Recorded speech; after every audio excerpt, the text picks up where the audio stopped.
अर्श कुठार रस बताने के लिए आया हूँ। अर्श कुठार रस जो है ना, इसका नाम ही है अर्श कुठार, मतलब जो कुल्हाड़ी की तरह कुठार। इसमें दो शब्द हैं, अर्श और कुठार। अर्श का मतलब है कि बवासीर, और कुठार का मतलब है कुल्हाड़ी। तो जो कुल्हाड़ी की तरह कोई भी चीज को कुरेद कुरेद के ठीक कर देता है, वो बीमारी को जड़ से निकाल देता है।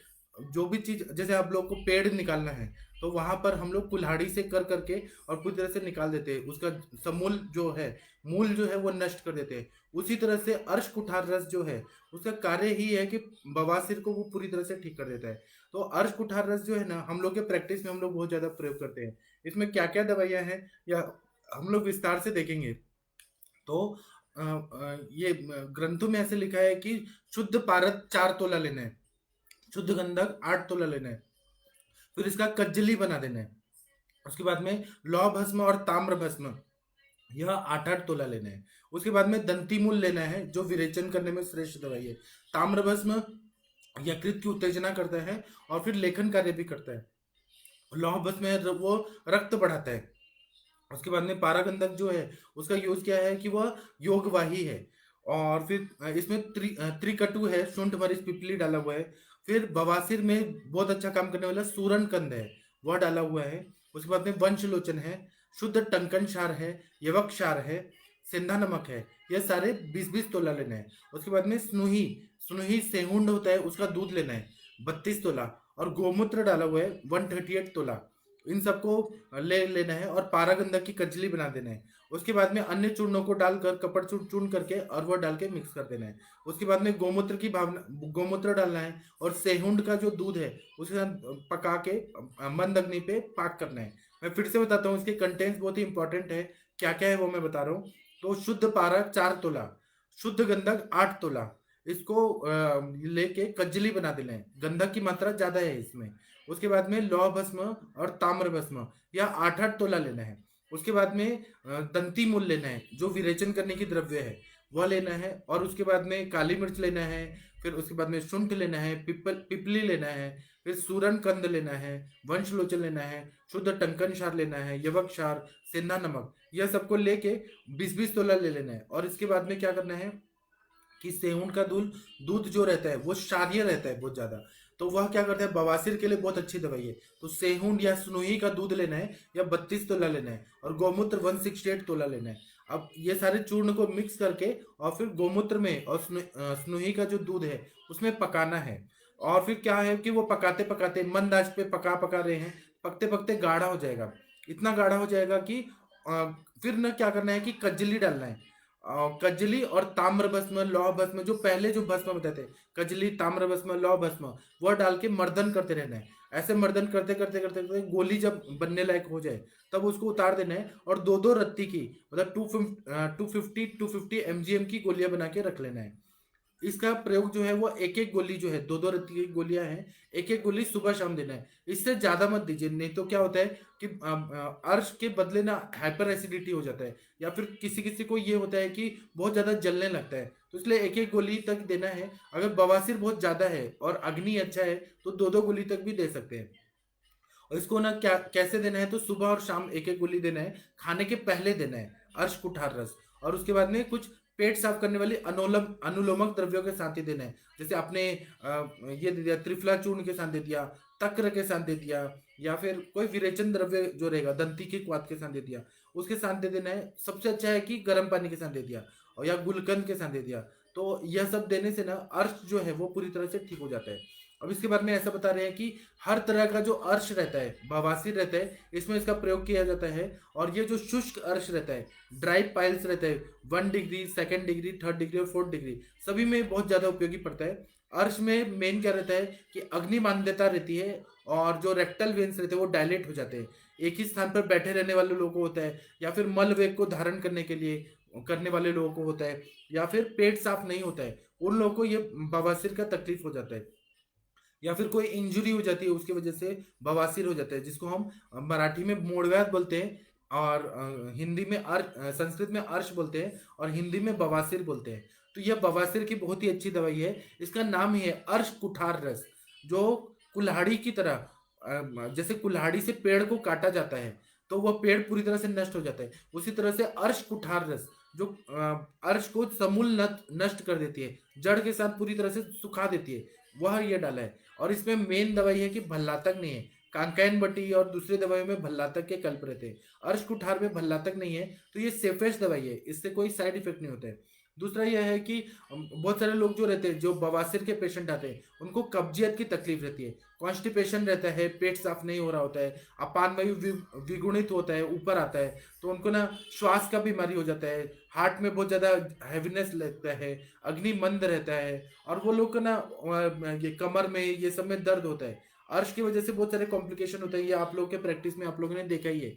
तो यह अर्श कुठार रस जब देते हैं ना, तो अच्छे से पेट भी साफ होने लगता है। और इसका अनुपान तक्र रखना चाहिए, दही 1 पाव ले लीजिए और 2 लीटर पानी डाल के मथ दीजिए, और मथने के बाद या मिक्सी में घुमा दीजिए, और फिर उसको छान दीजिए, और उसके बाद में जीरा भून के पीस के डाल दीजिए, और फिर काला नमक डाल दीजिए, और थोड़ा सेंधा नमक और भी दूसरे नमक डालना है, वो डाल के टेस्टी बना के, और दिन भर में रात को भी पेशेंट पी सकता है, ऐसा कोई प्रॉब्लम नहीं है। दही नहीं खाना चाहिए, लेकिन तक्र पिया जा सकता है।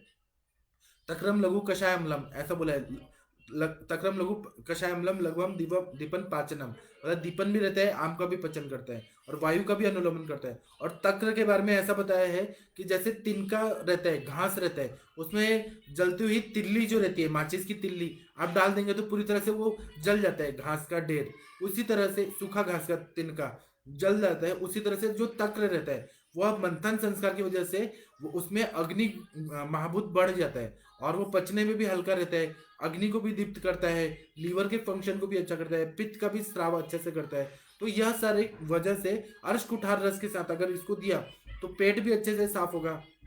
और दूसरा है कि वह अर्श की संप्राप्ति को भी भंग कर देगा, भूख भी बढ़ा देगा, पचेगा भी, पचाएगा भी, पेरिस्टाल्टिस मूवमेंट भी अच्छा करेगा, और जो कलाएं हैं, ग्रहणी कला, पुरुष धरा कला, उसको भी अच्छा करेगा। इसीलिए ना अर्श कुठार रस को उसके साथ देना चाहिए। या फिर कुछ लोग ऐसा करते हैं कि अभ्यारिष्ट के साथ दे देते हैं।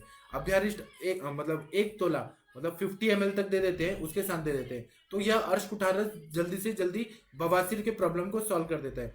लेकिन जिस लोगों को परिकर्तिका है, या फिर पित्तज कुछ भी ऐसे संप्राप्ति है कि ब्लीडिंग पाइल्स हो रहा है, तो उसमें अर्श कुठार रस को प्रिकॉशन के साथ देना चाहिए। नहीं तो क्या होता है कि वो ब्लीडिंग बढ़ने का डर रहता है, वो ध्यान में रखें। और इससे क्या होता है कि जो मस्से रहते हैं, बवासीर के मस्से जो रहते हैं, वो पूरी तरह से सूख जाते हैं और पूरी तरह से ठीक हो जाती है, और ना पेट साफ अच्छे से होने लगता है, कॉन्स्टिपेशन की भी प्रॉब्लम सॉल्व हो जाती है।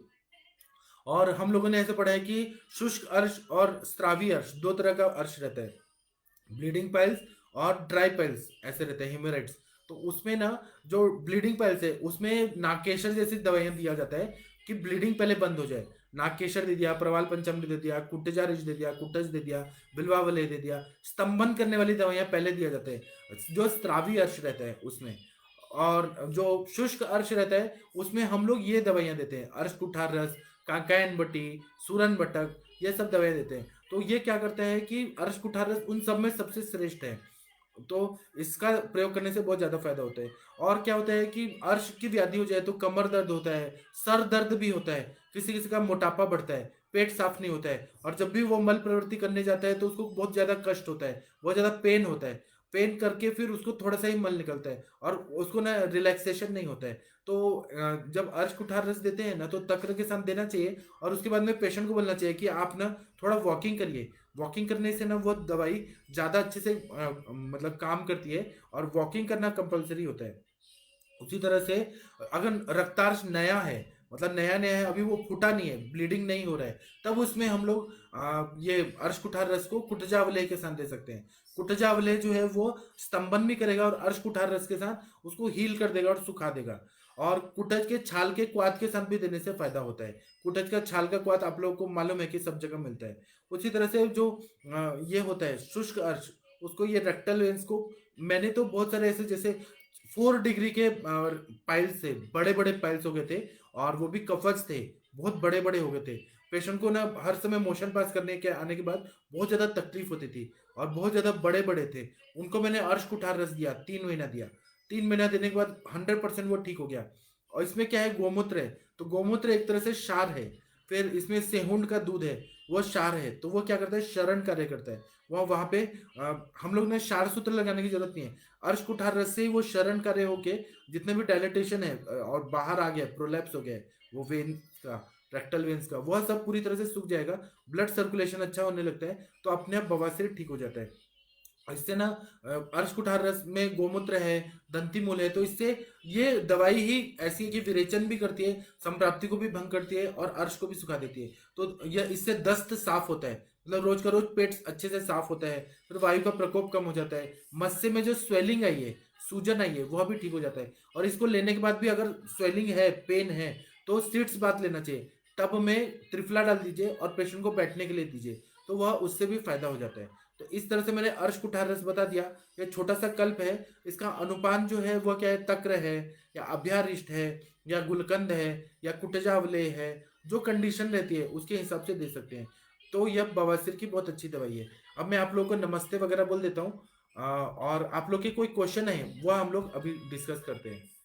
डॉक्टर रंजीत गुप्ता जी प्रणाम आपको डॉक्टर साहब। डॉक्टर भारती देश पांडे जी नमस्ते प्रणाम आपको। डॉक्टर श्वेता जी प्रणाम नमस्ते आपको। डॉक्टर कृष्णा जी नमस्ते प्रणाम आपको। डॉक्टर प्रजापति जी प्रणाम आपको। डॉक्टर निधि अरोरा जी नमस्ते प्रणाम आपको। भारती देश पांडे जी पूछ रही हैं कि अगर रक्तार्श है तो दे सकते हैं क्या।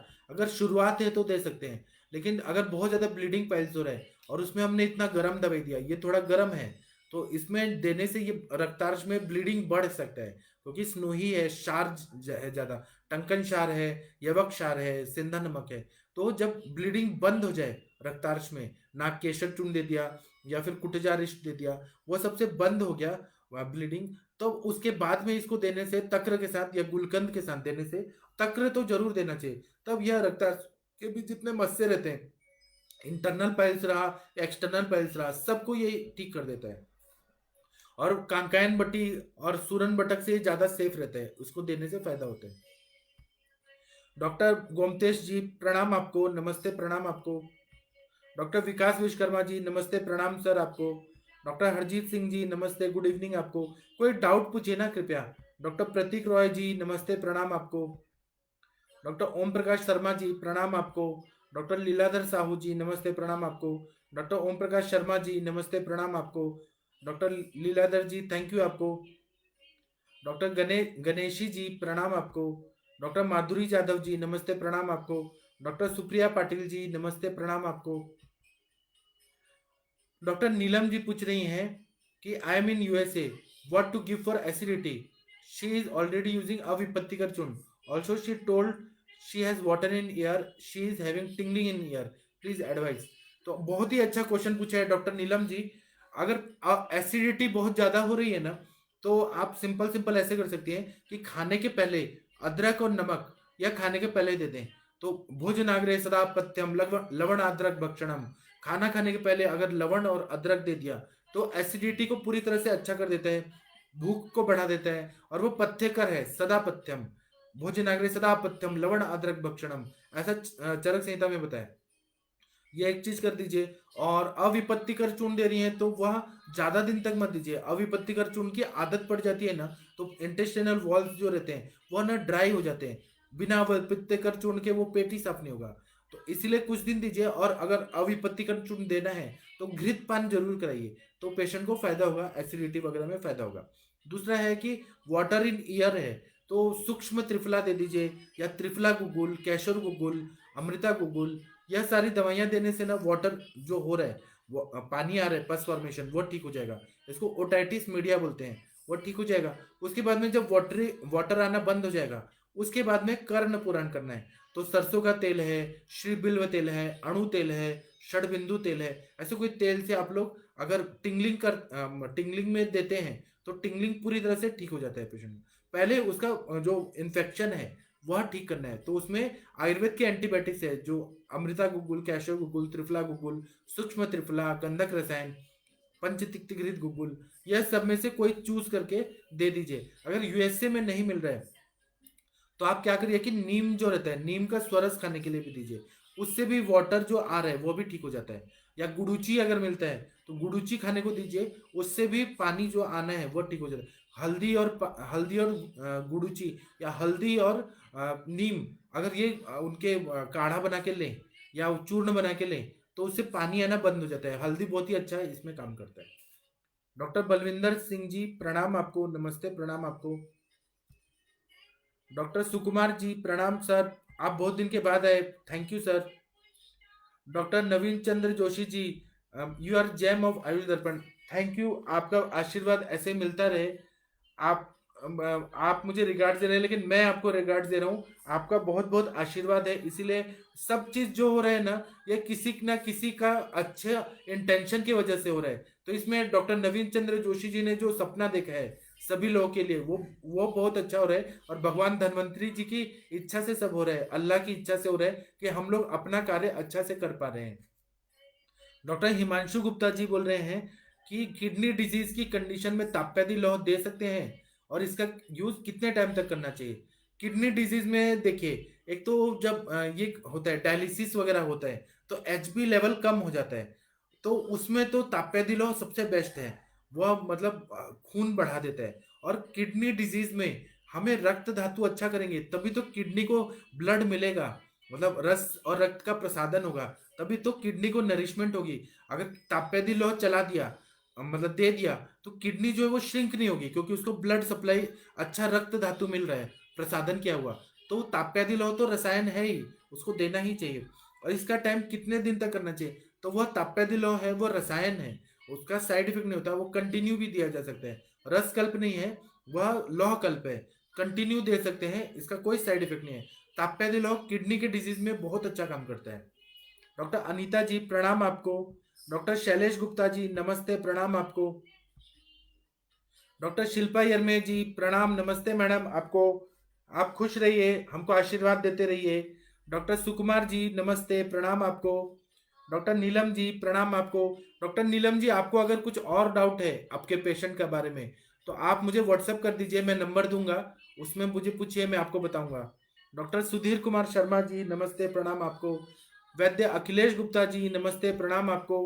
डॉक्टर सोनल पटेल जी, डॉक्टर सोनल पटेल जी आ नहीं रही हैं बहुत दिन से, आपका इंटरेक्टिव सेशन में भी आवाज नहीं सुना। आज कृपया आप जरूर आइएगा 9:15 बजे, हम आपका इंतजार करेंगे। डॉक्टर उषा जी प्रणाम आपको। ये पूछ रहे हैं डीवीटी कैन वी यूज, क्या क्या चीज पूछ रहे हैं, अर्श कुठारस। अर्श कुठारस डीवीटी में नहीं देना चाहिए। आप आपका क्वेश्चन कृपया क्लेरिफाई करिए, अच्छे से पूछिए उषा जी, मुझे समझ नहीं आया। डॉक्टर भावना सिन्हा जी प्रणाम आपको, आपकी तबीयत कैसी है भावना जी। वैद्य अखिलेश गुप्ता जी बोल रहे हैं कि मैं कल आपसे फोन पे बात करना चाहता हूँ। जी जरूर करिए, मैं भी आपसे बात करना चाहता हूँ। डॉक्टर मिनल देशमुख जी प्रणाम आपको मैडम।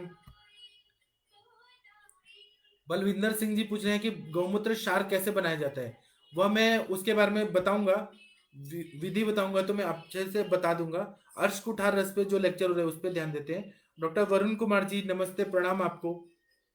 डॉक्टर कविता व्यास शर्मा जी पूछ रही हैं कि बहुत अच्छा क्वेश्चन पूछा है कि for how much time,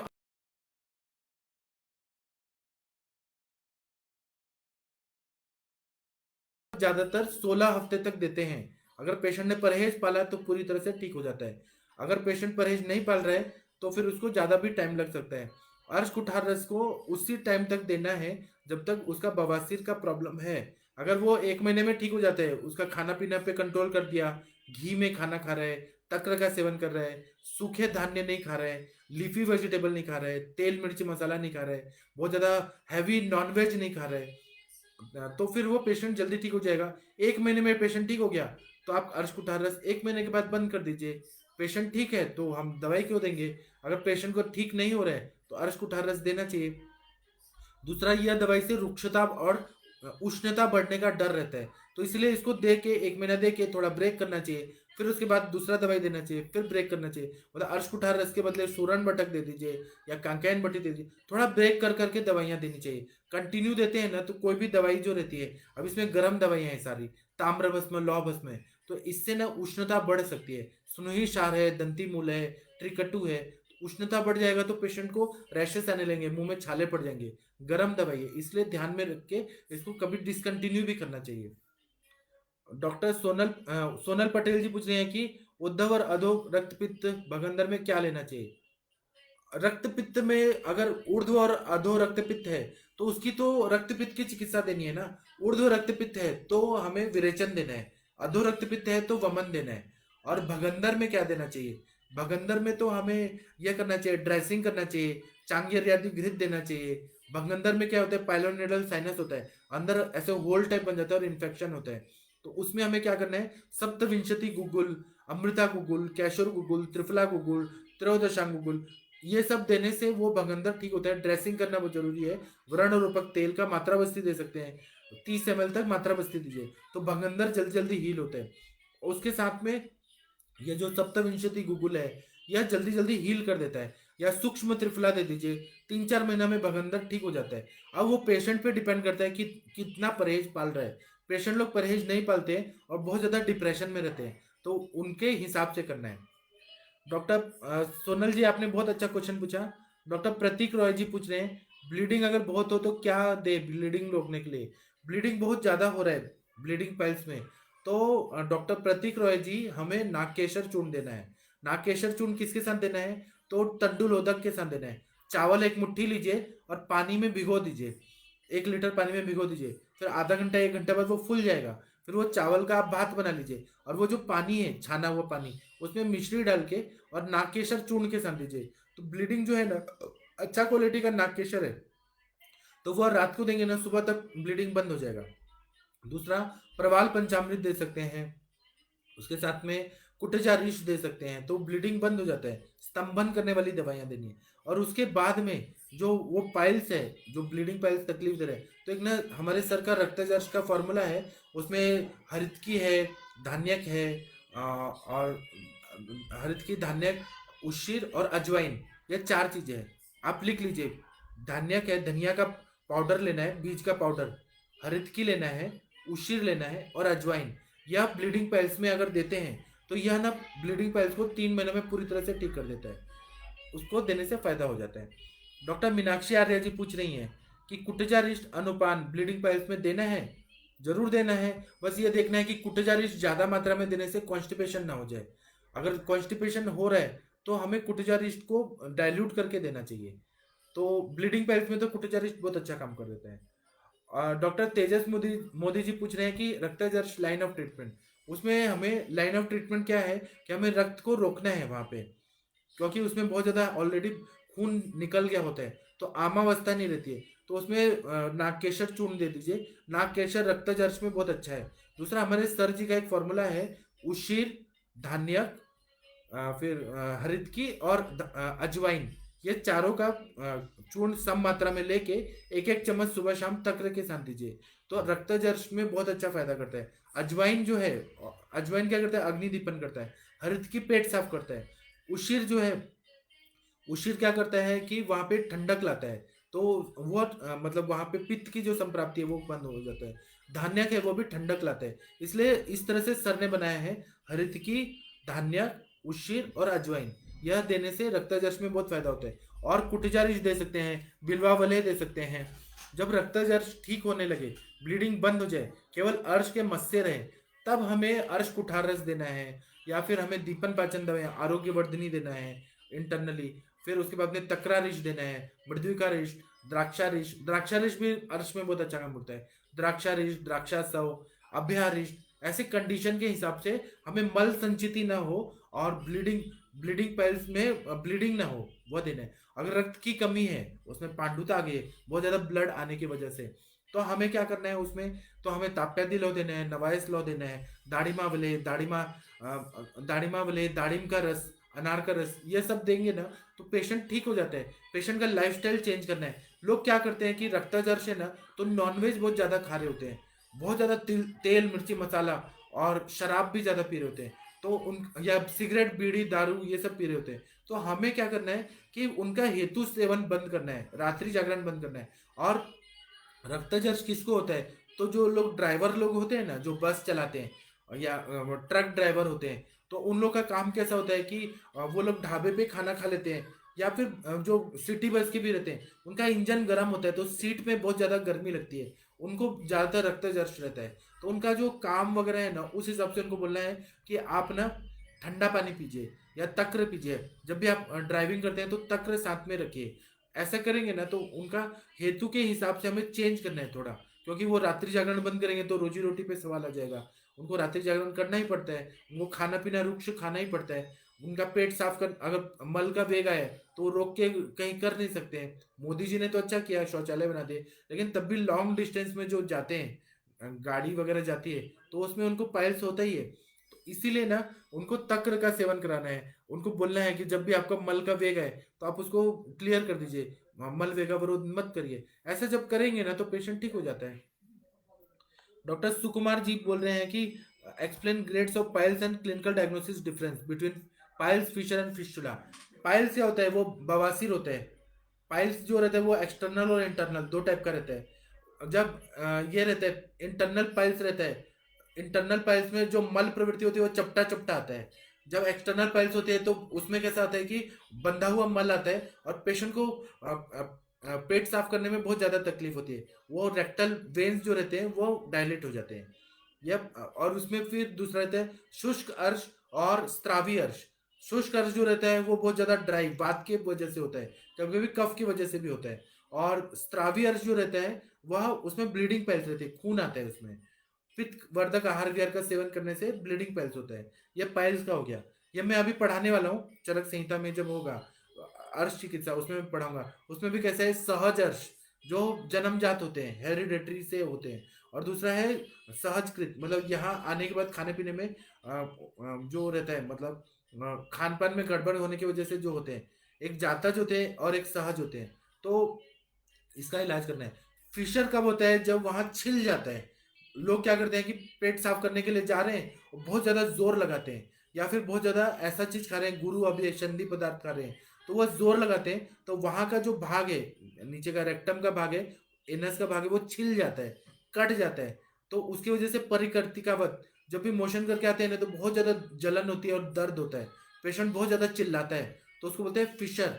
Fisher मतलब कैसे बना है कि जो आरी होता है ना, आरी में कैसे दांत होते हैं आरी में, तो उसी तरह से इसमें ना बहुत ज्यादा ऐसे कट जाते हैं, छिल जाते हैं, उसको फिशर बोलते हैं। फिर फिस्टुला जो रहते हैं उसमें होल्स रहते हैं अलग अलग, जो सिग्मोइड कोलोन और रेक्टम से ना होल्स लेके बाहर आ जाते हैं, उसको भगंदर बोलते हैं। मेरे पास एक पेशेंट आए थे जिनको ना भगंदर जो था वो 6 भगंदर थे, मतलब गुद मार्ग के साइड में उनके 6 ओपनिंग थे, जिसको पाइलोन्यूरल साइनस बोलते हैं।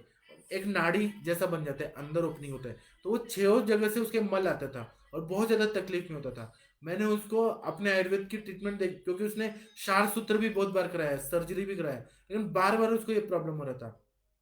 जिस तरह से क्या होता है कि पति और पत्नी अच्छा जोड़ी मैच ना हो तो हर समय पूरी लाइफ झगड़े लड़ाई होते हैं, कंपैटिबिलिटी नहीं रहती तो होता है। इसी तरह से फिस्टुला का अगर क्षार सूत्र अच्छे से ना हो, सर्जरी अच्छे से ना हो, तो वो जिंदगी भर तकलीफ देता है। तो जो क्षार सूत्र करने वाले लोग हैं उनसे करवा लीजिए, नहीं तो हम काय चिकित्सक हैं, हम लोग भी फिस्टुला को ठीक कर सकते हैं। ड्रेसिंग रोज करना है व्रण रोपक तेल या फिर जात्यादि तेल से, व्रण शोधक तेल से ड्रेसिंग करना है, मात्रा बस्ती देना है, और उसके बाद में पिच्चू रखना है। जिस तरह से योनि पिच्चू रखा जाता है उसी तरह से यह जो चांगेरी आदि घृत में डिप करके, या फिर ये व्रण रूपक तेल जात्यादि तेल में डिप करके और पिच्चू रखना है फिशर के कंडीशन में, वो भी ध्यान से, और फिस्टुला के कंडीशन में भी रखना है, तो वो एब्जॉर्ब होके और हीलिंग जल्दी करता है। और इंटरनल दवाइयां रहती हैं तो पाइल्स की अर्श कुठार रस, कांकायन बटी, ये सब रहता है। और स्त्रावी अर्श के लिए नाकेश्वर चूर्ण और स्तंभन करने वाली दवाइयां। फिशर के लिए तो सप्तविंशति गूगल अच्छा है, Amrita Google, कैशर Google, triphala Google, ये सब अच्छा है। फिस्टुला के लिए भी इंटरनल दवाइयों में बहुत सारे ब्रॉड ब्रॉड स्पेक्ट्रम ऑफ दवाइयां हैं। जब मैं उसके बारे में बताऊंगा एनोरेक्टल डिजीजेस पे, तो मैं आपको अच्छे से बता सकता हूँ। डॉक्टर अनीता जी पूछ रहे हैं कि how long avipattikar can be given. अब आप ये सोचिए कि आप अनीता जी कैसी डॉक्टर हैं, आप पेशेंट को ठीक करना चाहती हैं कि नहीं, नियत पे डिपेंड करता है। आप पेशेंट को ठीक करना चाहती हैं तो आप थोड़े दिन अविपत्तिकर चूर्ण दीजिए, उसका जो पित्त का तकलीफ है वो ठीक करके और उसको भेज दीजिए, तो अविपत्तिकर चूर्ण लेने की जरूरत नहीं है। अगर आप नहीं ठीक करना चाहती हैं तो आप उसको सालों साल चलाइए। मैंने पुणे में ऐसे डॉक्टर देखे हैं जो 30-30 साल से एक ही पेशेंट को पकड़ के रखते हैं, उनको कभी ठीक ही नहीं करते, कभी बोलते ही नहीं है कि आप ठीक हो गए। तो उसके लिए आपकी नीयत कैसी है, आप क्या सोच के आप पेशेंट को ट्रीटमेंट दे रहे हैं, उसके हिसाब से आप डिसाइड करिए और उस हिसाब से ट्रीटमेंट दीजिए। उसके बाद में छवि शर्मा जी पूछ रही हैं कि सेनाइटल टैक्स में भी रिजॉल्व हो सकता है क्या? 100% ठीक हो सकता है। अगर आपको ये डिटेल में कुछ जानना है तो आप मुझे व्हाट्सअप करिए, मैं आपको और अच्छे से बता पाऊंगा। ओम प्रकाश शर्मा जी पूछ रहे हैं कि सिनेमम पाउडर, मैं उस पर अच्छा लेक्चर लूंगा। वो भी है, आप जो आपका क्वेश्चन क्या है मुझे समझ नहीं आ रहा है। वरुण कुमार जी बोल रहे हैं कि सर्जरी के बाद एनल स्टेनोसिस हो गया है तो उसमें क्या मेडिसिन देंगे? अगर एनल स्टेनोसिस हो गया है तो इसका मतलब है कि वायु का प्रकोप हुआ है। स्टेनोसिस के बारे में क्या बताया कि वायु के वजह से रुक्षता बढ़ गई है और वह स्टेनोस्ट हो गया है, वहाँ पे स्तंग हो गया है। प्रवृत्ति जो एनल प्रवृत्ति है ना, मसल जो होते हैं टाइट हो गए हैं और पूरी तरह से ब्लॉक हो गए हैं, रुक्षता आ गई है, कंस्ट्रिक्शन हो गया है, तो वहाँ पे स्नेहन करना जरूरी है। यह केस आप मुझे अच्छे से बताइए व्हाट्सएप पे, मैं आपको अच्छे से बता पाऊंगा। ओम प्रकाश शर्मा जी बोल रहे हैं मॉडर्न धनवंतरी जी, कौन है मॉडर्न धनवंतरी? डॉक्टर भारती देश पांडे जी बोल रही हैं कि चित्रगादी वटी, अर्श कुठार, सूरन वटक, कांकायन वटी विविध व्याधि अवस्था में कार्य कारण प्लीज बताइए, पित्तज अर्थ में क्या दे? चित्रकादी वटी जो है वह चित्रक है, कटु कटु उष्ण है, उसको नहीं देना है, अर्श में नहीं देना है। चित्रकादी वटी से एसिडिटी बढ़ सकती है। चित्रकादी वटी श्वास काश में देना है, कपच ग्रहणी जब रहे तब देना है उसको। चित्रकादी वटी को अर्श में नहीं देना है। अर्श कुठार रस कब देना है? अर्श कुठार, सूरन बटक, कांकायन बटी, ये अलग अलग अवस्थाओं में रहती है, इसके लिए तो मुझे पूरा टाइम लगेगा, मैं डिटेल में बताऊंगा। पित्त अर्थ में अगर पूछ रही हैं तो सूरन वटक जो है वो पित्त अर्थ में दे सकते हैं, लेकिन जब स्त्राव जब हो रहा है भारती जी तब नहीं देना है, शुरुआत में नहीं देना है। ब्लीडिंग पाइल्स में नहीं देना है, जब शुरुआत हो रही है एकदम वो मत से बनने लगे हैं तब दे दीजिए। ब्लीडिंग हो रहा है तब ये कोई दवाई नहीं देना है। अर्श कुठार भी नहीं देना है, सूरन बटक, कांकायन बटी बिल्कुल भी नहीं देना है। अगर इस पित्तज अर्थ में पूछ रही है तो जब वो स्तंभन हो जाए, रक्त आना बंद हो जाए तब देना है हमको अर्श कुठार रस, सूरन बटक, वो भी युक्ति पूर्वक देना है। कांकायन बटी तो बिल्कुल भी नहीं देना, नहीं तो स्त्रावी अर्श में और ब्लीडिंग होने लगता है। डॉक्टर अनीता जी बोल रही हैं जोशी सर के विजन को सैल्यूट। डॉक्टर अनीता जी आपके भी विजन को सैल्यूट। डॉक्टर वैद्य वैद्य कोमल पंडित जी पूछ रही हैं कि अर्श और परिकर्तिका में अर्श कुठार रस एक साथ दे सकते हैं क्या? अर्श और परिकर्तिका में अर्श कुठार रस दे सकते हैं, लेकिन परिकर्तिका अगर हो रही है तो उसमें आप हीलिंग करने का सोचिए। अर्श कुठार रस ब्लाइंडली नहीं देना है, मतलब ऐसा नहीं देना कि वो परिकर्तिका और बढ़ जाए और ज्यादा छिल जाए, गर्म दवाई है। तो इसीलिए क्या करना है, अर्श कुठार रस जब दे रही है तो तक्र दीजिए, कुछ शीतल अनुपान दीजिए, आंवले का रस या शीतल गुलकंद के साथ दीजिए। और परिकर्तिका को हील करने के लिए वहां पे पिच्चू रखाइए, जातेदी तेल का गुद बस्ती दीजिए, मतलब मात्रा बस्ती दीजिए। और वो भी जब कैथेटर इंसर्ट कर रहे हैं तो जैलोकन जेली लगा दीजिए ताकि पेशेंट को वहां छिल ना जाए, नहीं तो आप इलाज कर रहे हैं और छिल जाएगा तो परिकर्तिका और बढ़ सकता है, ये ध्यान में दीजिए। डॉक्टर नीलम जी पूछ रही हैं मेनोपॉज में क्या देना चाहिए in USA? I give up Brahmi, Ashwagandha and guggul, is that right?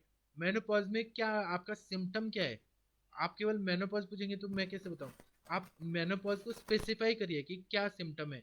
केवल रसायन देना है तो रसायन दे सकती हैं, लेकिन कोई सिम्टम के हिसाब से पूछेंगे तो मैं बताऊंगा। डॉक्टर दिग्विजय शर्मा जी बोल रहे हैं प्रणाम गुरुजी, आपको भी प्रणाम। डॉक्टर अंजलि त्रिपाठी जी का क्वेश्चन है थायराइड के पेशेंट के लिए क्या दे सकते हैं? थायराइड का मैं लेक्चर लेने वाला हूँ, थोड़ा दिन रुक जाइए।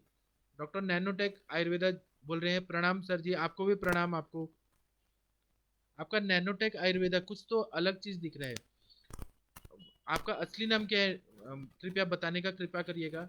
डॉक्टर लीलाधर साहू जी बोल रहे हैं सीक्रेटी के ऊपर भी कुछ लेक्चर दीजिए, मैं करने वाला हूँ, आप रुक जाइए। डॉक्टर नीलम जी बोल रहे हैं मेनोपॉज में शतावरी दे सकते हैं क्या? असली में नीलम जी हम सब कुछ दे सकते हैं, लेकिन मेनोपॉज का क्या सिम्टम है वह बताइए। शतावरी अब रसायन के रूप में देना चाहती हैं, ब्रिहण के रूप में देना चाहती हैं, ताकत देने के लिए बल्ले ब्रिहण, क्या देना चाहती है? आप इसको स्पेसिफाई करिए तो मैं आपको अच्छे से बताऊंगा। डॉक्टर भारती देश पांडे जी बोल रही हैं कि पित्तजर्स में ट्रीटमेंट आपने मैंने ऐसे बता दिया है, लेकिन आप थोड़ा दिन रुक जाइए। अर्श चिकित्सा में चरक संहिता का पढ़ाने वाला हूँ, उसमें मैं बेसिक प्रिंसिपल ऑफ अर्श चिकित्सा वो बताऊंगा तो आपको और अच्छे से समझ हो जाएगा। डॉक्टर ममता जी प्रणाम आपको। डॉक्टर अखिलेश जैन जी नमस्ते, प्रणाम आपको। डॉक्टर अशोक पाल जी हाइपोथायराइडिज्म के लिए मैं जब लेक्चर लूंगा तब मैं आपको अच्छे से बताऊंगा। सौंफ वर्क के बारे में मैं जब बताऊंगा तो गोवर्धन चौधरी जी बताऊंगा। डॉक्टर मिनिल देशमुख जी पूछ रही है कि फिशर ब्लीडिंग में व्रणरूपक तेल का पिच्चू सजेस्ट कर सकते हैं। जी हम करते ही हैं। आप बहुत अच्छा बताई हैं, आप ये दे सकते हैं, आप कॉन्फिडेंट होके दीजिए, बहुत अच्छा फायदा होता है। गुरप्रीत कौर जी बोल रही हैं कि पेशेंट को burning sensation in lower abdomen and urethral region में हमेशा बना रहता है, मेडिसिन बताइए। आप उशी रासव दे दीजिए, या फिर आप ना क्या करिए कि चंदन आदि पानक दीजिए। 1 लीटर पानी लीजिए, उसमें चंदन का पाउडर डालिए और उसमें आप ये करिए, चीनी डाल के मिश्री डाल के पिला दीजिए। तो जो बर्निंग हो रहा है वो ठीक हो जाएगा। तब भी अगर बर्निंग सेंसेशन है तो चंद्र प्रभावटी है, उसके बाद में प्रवाल पंचामृत है गुलकंद के साथ, या फिर आप गोक्षरादि गूगल दे दीजिए, मुद्रल दवाइयाँ दीजिए, तो वो ठीक होगा। और आप इसमें सोनोग्राफी करके देखिए कि उसको किडनी स्टोन है कि नहीं है, बर्निंग सेंसेशन क्यों हो रहा है, यूरिनरी ट्रैक्ट इन्फेक्शन की वजह से हो रहा है क्या, या फिर किडनी स्टोन है क्या, क्या कॉज क्या है, खाना पीना में ज्यादा बहुत ज्यादा तीखा चीज खा रहे हैं क्या, वो हेतु के हिसाब से जो चीज व्याधि समझ आ रही है उस हिसाब से ट्रीटमेंट देंगे तो फायदा होगा। सुकुमार जी बोल रहे हैं एप्लीकेशन ऑफ काशीसादी तेल एंड जात्यादी तेल, बहुत अच्छा बताया आपने सर जी, थैंक यू आपका। डॉक्टर नरेश जी नमस्ते प्रणाम आपको। डॉक्टर तेजस मोदी जी प्रणाम, थैंक यू आपको। डॉक्टर हिमांशु गुप्ता जी थैंक्स आपको भी। सोनल पटेल जी थैंक यू आपको। Doctor Sukumar ji thank you आपको। असली में क्या है ना, टाइम कम रहता है और मुझे बहुत सारा चीज बताना होता है। तो अगर एक एक व्याधि लें, उस पर पूरा दिन भी अगर हम लोग डिस्कस करें ना तो वो भी कम पड़ जाएगा, क्योंकि एक व्याधि में बहुत सारा चीज रहता है बताने के लिए, लेकिन टाइम कम रहता है, हमें संक्षेप में सब चीज बताना पड़ता है। Doctor Prateek Roy ji thank you आपको, धन्यवाद आपको भी। डॉक्टर रूपाली जी पूछ रहे हैं कि वेरिकोज वेन्स के साथ कफज अर्श में क्या दें। वेरिकोज वेन्स है और कफज अर्श है, तो थोड़ा चिकित्सा कैसे होगा कि वेरिकोज वेन्स के लिए ताप्यादी लॉ दीजिए, नवायस लॉ दीजिए। वेरिकोज वेन्स में ताप्यादी लॉ, चंद्रकला रस, नित्यानंद रस और रक्त प्रसादन करने वाली दवाइयाँ, रक्त पाचक, रस पाचक, ये सारी दवाएं दीजिए। और कफज अर्श है तो अर्श कुठार रस दीजिए। और अर्श कुठार रस है, कफज अर्श में अच्छा करता है, कांकायन बटी दीजिए, फिर उसके बाद में सूरन बटक दीजिए, उससे ठीक हो जाता है। और ऐसा कर सकते हैं कि सिरागत वात में जो चिकित्सा बताए वो ले लीजिए, उसमें जो भी मेडिसिन है। कफज अर्श में जो बागभट संहिता में बताया मेडिसिन वो ले लीजिए। जो जो कॉमन दवाई हैं वो कॉमन दवाइयाँ पेशेंट को दे दीजिए, तो वेरिकोज वेन्स भी ठीक हो जाएगा और कफज अर्श भी ठीक हो जाएगा। Doctor Neelam ji thank you आपको भी। आप ऐसे ही जुड़ते रहिए, इंटरेक्टिव सेशन में भी आप आते रहिए नीलम जी, आपको हम और अच्छा से सपोर्ट करेंगे। Doctor Pushpa Yadav ji thank you आपको। नित्या गोस्वामी जी पूछ रही हैं कि hypertensive lady patient age 55 years को मॉर्निंग वर्टाइगो में कैसे मैनेज करें। आप ना ये क्वेश्चन इंटरेक्टिव सेशन में आइए, मैं आपको बताऊंगा। डॉक्टर प्रदीप जी साहू जी बोल रहे हैं कि अर्श कुठार और अर्शोग्नवटी यूज ऑफ सुरन मटक। अर्शोग्नि अभी क्या है ना, अवस्था के हिसाब से कर सकते हैं। अर्क कुठार रस जो है वो एकदम सेफेस्ट मेडिसिन है। सुरन मोदक जो है ना उसमें भल्लातर कहते हैं, अर्शोग्निवटी कंटेंट्स के हिसाब से आपको ना डिसाइड करना पड़ेगा। पुरुषम पुरुषम विक्षम, जो पेशेंट है वात प्रकृति वाला है, कफ प्रकृति वाला है, कफ प्रकृति वाला है, या सान्निपातिक है, कौन सा तरह का अर्श है, उसकी प्रकृति कैसे है, उसका खान पान कैसे है, और कंटेंट्स देखिए, रस वीर्य विपाक सब देखिए, और उस हिसाब से डिसाइड करिए कि कौन सा दवाई सुटेबल रहेगा। डॉक्टर आरती जी प्रणाम आपको। डॉक्टर दिग्विजय शर्मा जी बोल रहे हैं कि एडमिन सम्माशा ग्रुप और व्हाट्सएप नंबर, मेरा व्हाट्सएप नंबर मैं दे रहा हूँ आपको। डॉक्टर कमलेश जी प्रणाम आपको। डॉक्टर हरजीत सिंह जी प्रणाम आपको। डॉक्टर गुरप्रीत जी बोल रहे हैं कि यूटीआई और किडनी स्टोन दोनों है, पीएसए भी रेज्ड है, दैट्स वे बर्निंग। तो गुरप्रीत जी उनको किडनी स्टोन की दवाई दीजिए, यूटीआई है तो आप मूत्रल दवाइयाँ दीजिए तो ठीक हो जाएंगे। आप चिंता मत करिए, आपको अगर नहीं आ रहा है तो आप मुझे व्हाट्सअप करिए, आप मुझे रिपोर्ट्स भेजिए किडनी स्टोन का, तो मैं आप उस हिसाब से जो मेजरमेंट बताएंगे उससे मैं ठीक कर दूंगा, बता दूंगा, आप कर सकती हैं। डॉक्टर नवीन जी बोल रहे हैं कि अरविंद पाठक जी एक कारवार रुकेगा नहीं, आयुष दर्पण आप सभी के लिए है, सभी के लिए है। Thank you doctor Naveen Joshi sir, बहुत अच्छा बता रहे हैं। आप इसी तरह से हमारा प्रोत्साहन करते रहिए, आशीर्वाद देते रहिए सर, हम आपके साथ में हैं। और सारे वैद्य लोग हैं आपको बहुत बहुत दिल से दुआएं देते हैं कि आपने ये इतना अच्छा प्लेटफॉर्म खड़ा किया कि सभी लोग आपके साथ जुड़ रहे हैं, और आयुर्वेद को बहुत अच्छा अच्छा मतलब अच्छा रिजल्ट वाला सक्सेसफुल प्रैक्टिस अब शुरू हो गया है सभी पूरे भारत में। भारत में क्या, देश विदेश में सब जगह हो गया। मैंने अपना नंबर दे दिया है। अभी हम लोग 9:15 बजे मिलेंगे। 9:15 बजे मिलेंगे, तो आप सभी लोग जुड़िए, और हम लोग वहाँ पे हम लोग डिस्कस करेंगे। क्लिनिकल जो डिस्कशन होता है, उसमें हम लोग अलग अलग व्याधियों पे अपने अपने अनुभव शेयर करते हैं। आप लोग भी, सभी लोगों का स्वागत है, वहाँ आ जाइए। प्रणाम, सभी को धन्यवाद। प्रणाम।